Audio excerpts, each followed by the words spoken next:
When we were growing up, our mother did everything she could to keep us safe. But our father was violent and we were all frightened of him. He was physically and verbally violent with my mother and sisters. And we all suffered emotionally because of his behaviour.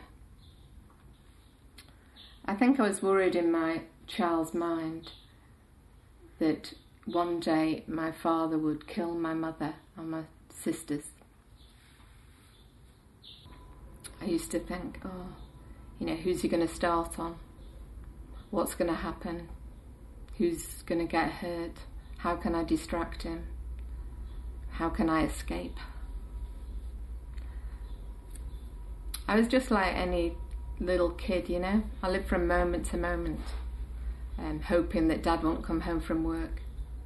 You know, that he'd die, or the violent part of him would die. And when it wasn't happening, we never talked about it. And I never wanted to think about it anyway. The violence was part of our life, part of my life, part of me.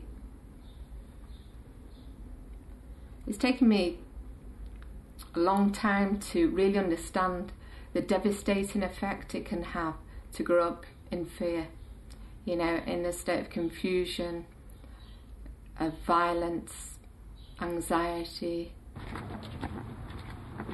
I love your aliens, they're fantastic. I think their eyes look like there's slugs coming out of its eyes. No, they're great, I love them. They're really good. You can do red hair. Oh, red hair, that would be great. Go to your room now, go.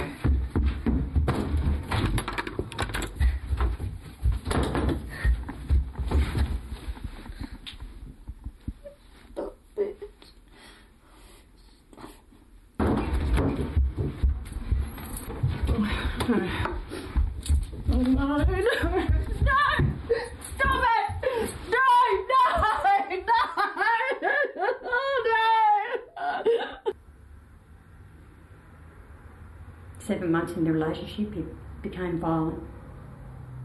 She took her son and left, and she just didn't look back. She filed for a protective order and got it immediately. We don't know all the details, and we probably never will. But she had a restraining order against him. She had no contact for a month. He was stalking her.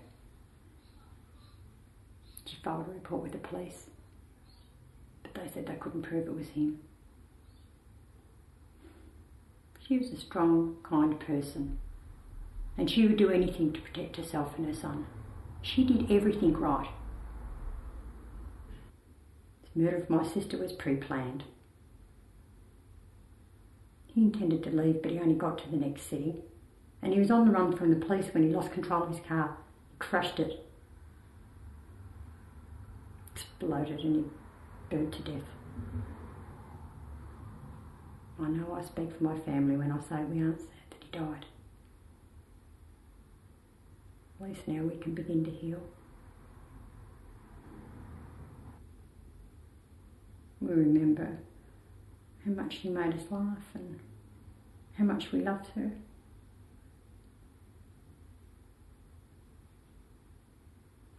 She's got all those memories of her now.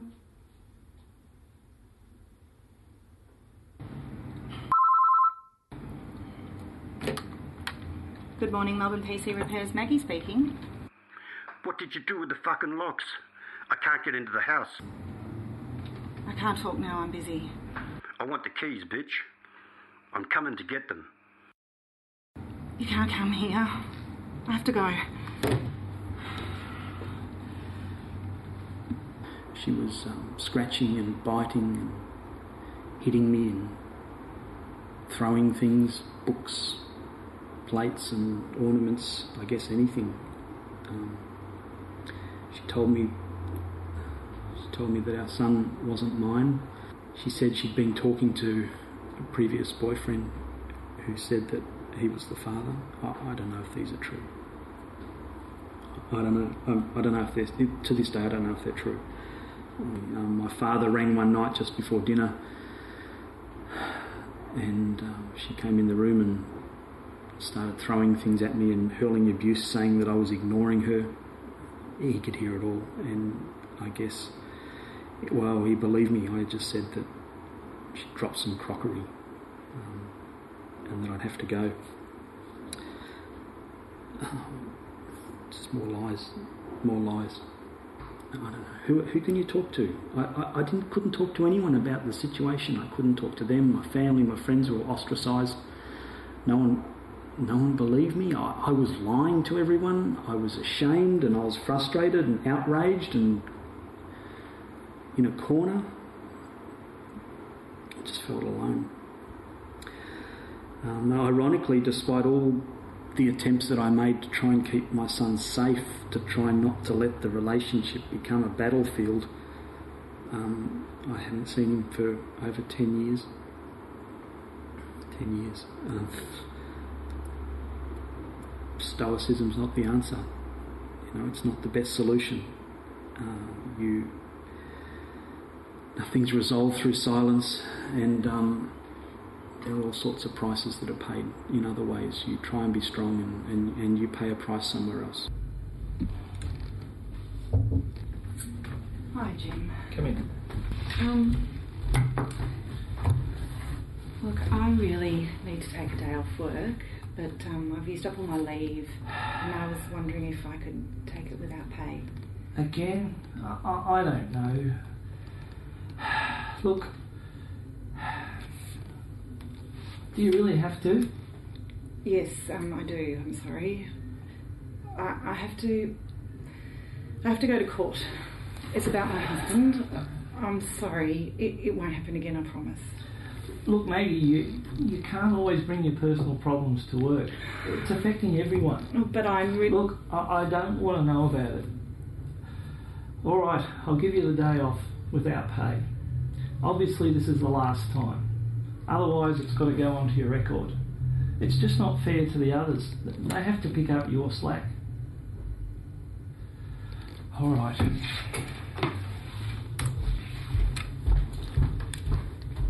Rick was checking my phone and found a text message from a co-worker. It said, "I'm sitting at your desk." The text message was from a co-worker who was from interstate. He'd been flown in for the day, and he sent me the text as a courtesy. I work part-time and I wasn't in at work that day. When Rick saw the message, he flipped. He rang work and he told them the last person who had a crush on my wife spent 6 months in hospital. I ran out of the house. I was afraid of what he would do. I found out later that Rick had gone into the city with 2 of his friends and sat outside my office and waited for people to leave to see if they could find the person who had sent me the text. The fellow had already been sent home because of the threat. The next day, I went to go and see my boss at work. He called me into his office and I told him that I'd left my husband. He said to me, "I can't believe you have the audacity to think you can have your job back." Rick had told me to pack my shit and get out, and I had. I didn't feel I was in any immediate danger, but once Rick realised it was final, he could do anything. I told my boss I had no intention of resigning. I love my job and I'm a victim. I'm not responsible for my husband's behaviour. I have a child to support and no home. I've got my job for now.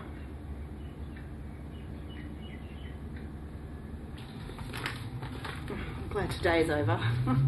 Looks like it's raining outside. Damn, I didn't bring an umbrella. Oh, Maggie.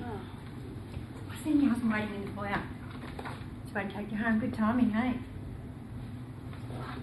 Come with me. We go out the back way. I'll give you a lift home.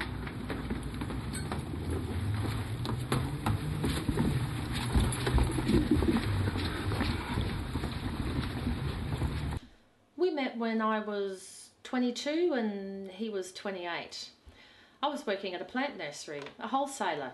You know, we used to grow the plants from seeds and cuttings. It was a good job. I liked it.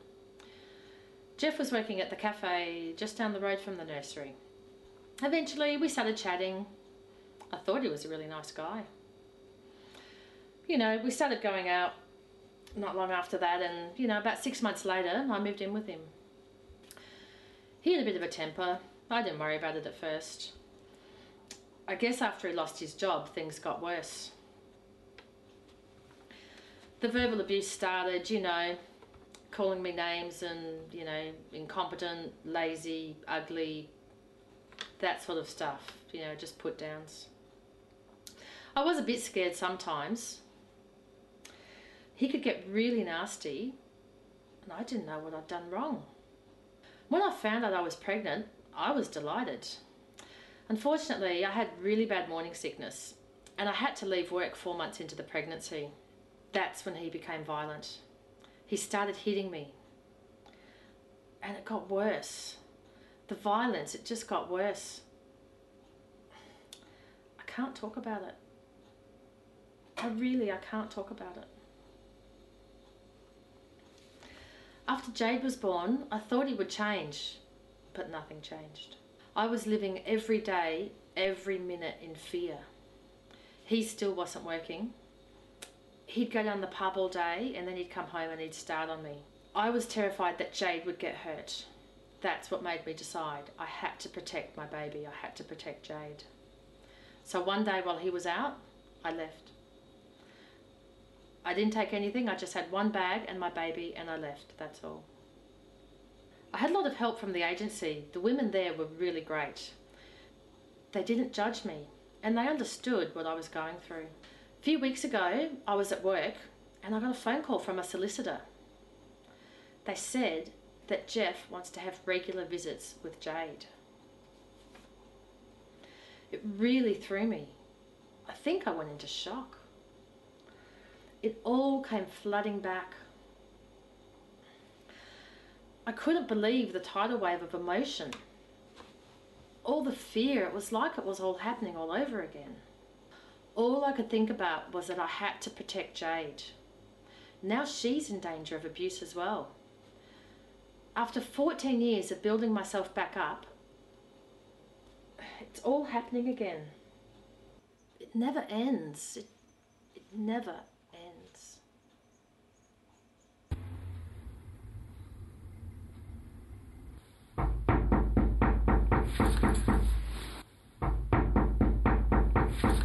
Let me in. Let me in, bitch.